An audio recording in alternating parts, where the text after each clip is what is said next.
Now silently the host of Rohan moved forward into the field of Gondor, pouring in slowly but steadily like the rising tide through breaches in a dike that men have thought secure. But the mind and will of the black captain were bent wholly on the falling city, and as yet no tidings came to him warning that his designs held any flaw. After a while the king led his men away somewhat eastward, to come between the fires of the siege and the outer fields. Still they were unchallenged, and still Theoden gave no signal. At last he halted once again. The city was now nearer. A smell of burning was in the air and a very shadow of death. The horses were uneasy, but the king sat upon Snowmane, motionless, gazing upon the agony of Minas Tirith, as if stricken suddenly by anguish or by dread. He seemed to shrink down, cowed by age. Merry himself felt as if a great weight of horror and doubt had settled on him. His heart beat slowly. Time seemed poised in uncertainty. They were too late. Too late was worse than never. Perhaps Theoden would quail, bow his old head, turn, slink away to hide in the hills. Then suddenly Merry felt it at last, beyond doubt, a change. Wind was in his face. Light was glimmering. Far, far away in the south the clouds could be dimly seen as remote grey shapes rolling up, drifting. Morning lay beyond them.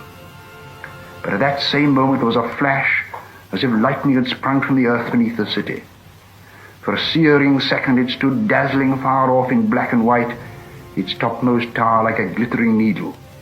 And then as the darkness closed again, there came roaring over the fields a great boom. At that sound the bent shape of the king sprang suddenly erect. Tall and proud he seemed again, and rising in his stirrups he cried in a loud voice more clear than any there had ever heard a mortal man achieve before, "Arise, arise, riders of Theoden!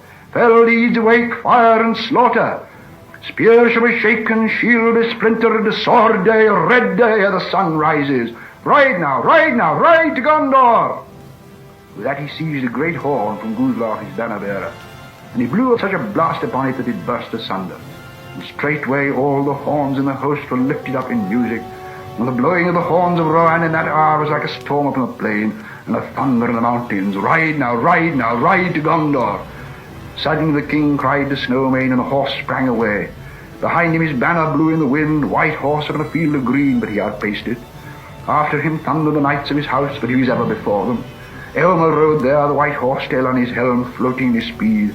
And the front of the first Eorred roared like a breaker foaming to the shore, but Theoden could not be overtaken. Fey he seemed, nor the battle fury of his fathers ran like new fire in his veins. And he was borne upon Snowmane like a god of old, even as Orome the Great in the battle of the Valar when the world was young. His golden shield was uncovered, and lo, it shone like an image of the sun, and the grass flamed into green above the white feet of his steed. For morning came, morning in a wind from the sea, and darkness was removed, and the hosts of Mordor wailed, and the terror overtook them, and they fled and died, and the hoofs of wrath rode over them.